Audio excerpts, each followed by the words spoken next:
This is Al Brooks, and this is my price action trading course. This module is about program trading.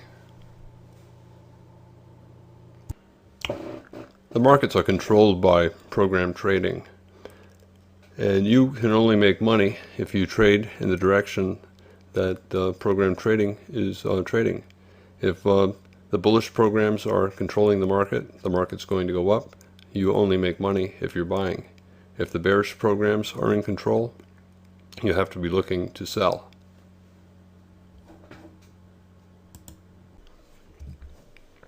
How do the programmers come up with algorithms?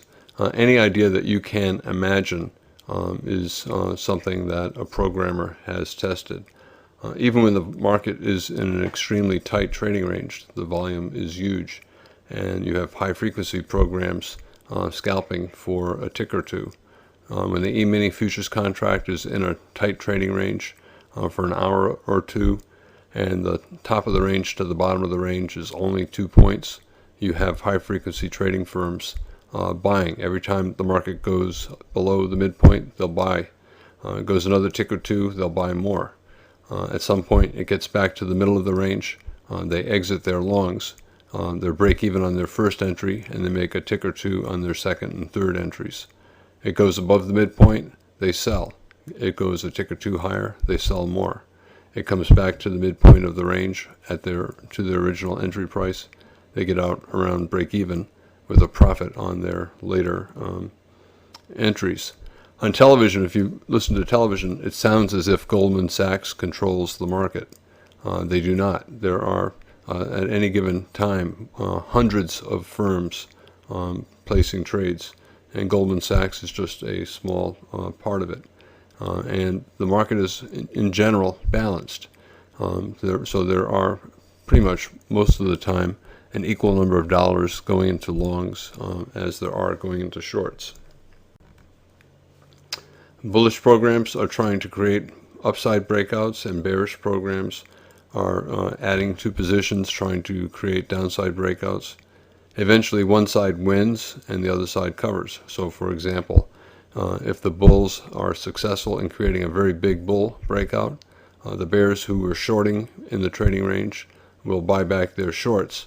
That adds to the buying and adds to the breakout, and those bears will not be eager to short again. So you'll have bears sitting on the sidelines not shorting, and that means the market has to go higher to find a price where they'll be willing to short again. So during breakouts, the market can become very one-sided. Now, the markets are controlled by programs, and they cannot hide what they're doing. The price action shows everyone exactly what's going on. So if the market is going up bar after bar after bar, you know the buy programs are winning and the sell programs are losing.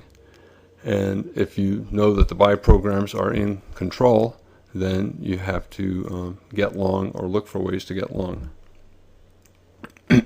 They cannot be stealthy about it. It's not like 50 firms are out there buying and the market is going up and they're doing it in a secret way. They're showing us what they're doing. If the market's going up, we know that there are more dollars going into buy programs than into sell programs, and that we should look to buy. You cannot move the market.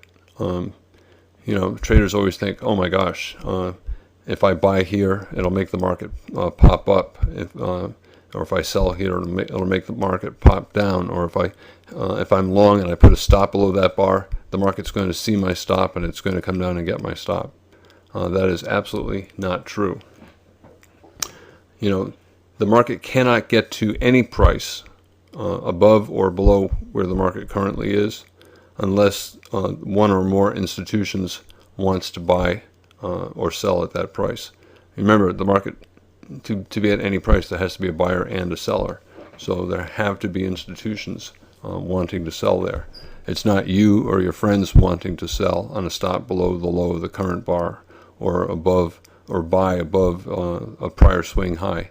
You cannot make the market get above that high. It only gets above that high if there is one or more institutions who want to buy above that high. So, the market totally ignores anything that you do. And you can say, well, I saw a breakout the other day in the E-mini and only 3 contracts traded. That's right. Sometimes that happens. Sometimes an institution will move the market with a 3-lot order. But you try to move it on a 3-lot order, you will not be able to do it. So if the market goes above a certain price and only 3 contracts are trading, you have to assume it did that because an institution did it, not because somebody at home did it. And probably there's a reason for that institution doing it. The institution may have wanted the market to go down and may have wanted to trigger traders into thinking that it was going up. And then as soon as they bought their 3 contracts, it ticked down, maybe a tick, they then sold 200. So if you want to sell at any price, whether to get short or to get stopped out of a bad trade, the market cannot reach your price unless there are institutions who want to sell at that same price. The market's not going to go to your price no matter how big a position you have. The market's not going to go to your price because of you. It'll only get to that price if institutions want to sell at that same price.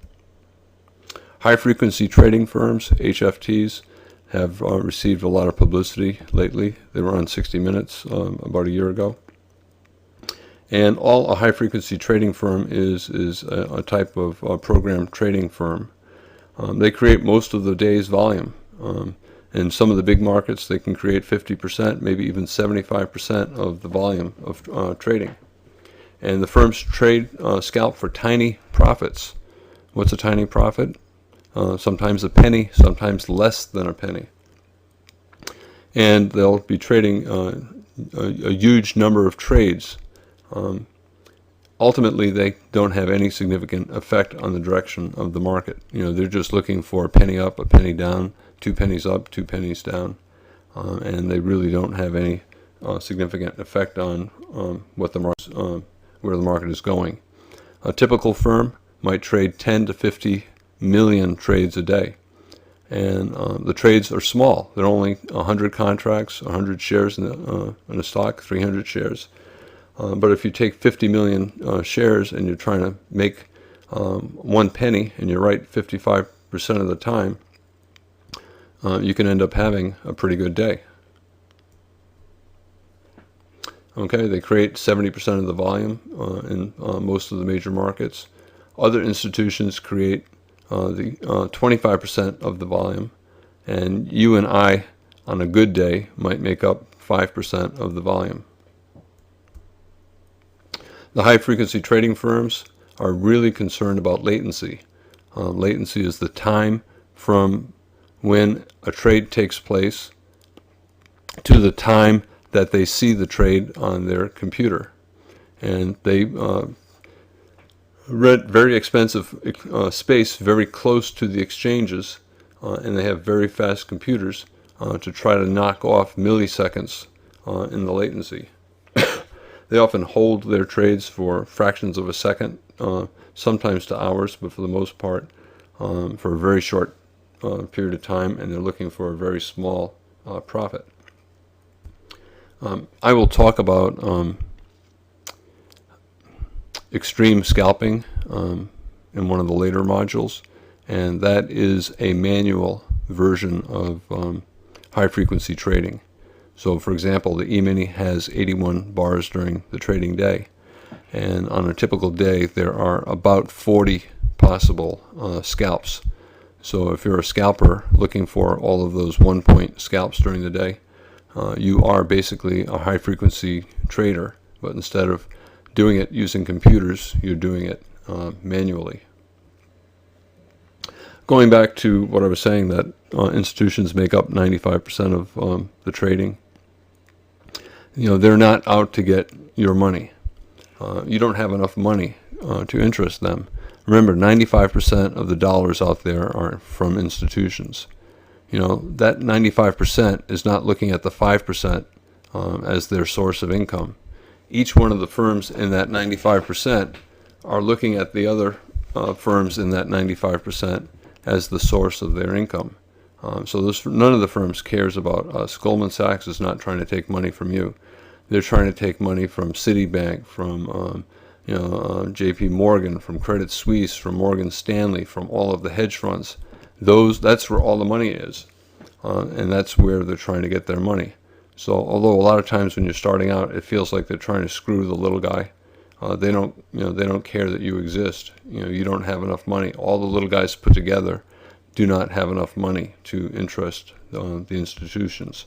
So the institutions are never out to get you.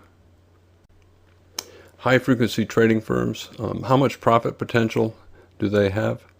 For example, let's look at a firm that makes 10 million trades a day, and each trade is for, let's say, 100 shares, and they win 55% of the time. So they make a penny on 5.5 million trades, and they lose a penny on 4.5 million trades. Let's just use that as our hypothetical. Then they end up with 5.5 million winning pennies, which is $5.5 million, and they have 4.5 million losing pennies, or $4.5 million. So their net profit today, $1 million. Net profit per year, there are about 200 plus trading days a year. That's $200 million for the year. The high-frequency trading firms are just like you and me. They're out to chase riches, and they know that there's a huge profit potential, and that huge profit potential results in the formation of lots of firms chasing that profit. But there's a fallacy. Everyone thinks that all the high-frequency trading firms are making a lot of money, and that's not the reality. Many of them lose money, and only the very best firms do as well as in the example that I just gave. The high-frequency trading firms receive a lot of press, and the media makes it sound like if you're not making money, it's because of the high-frequency trading firms. The reason you're not making money is not that the high-frequency trading firms are the problem. It's because you're the problem. Everyone wants to blame everyone else for their losses. But if you lose, it's because you're not yet good enough. Everyone knows that the dollars are there. That's why all of us are here. We all want some of the dollars. We all want a lot of the dollars. But you're competing against very good people on pretty much a level playing field, and you have to learn how to trade if you're expecting to take dollars from other very good traders.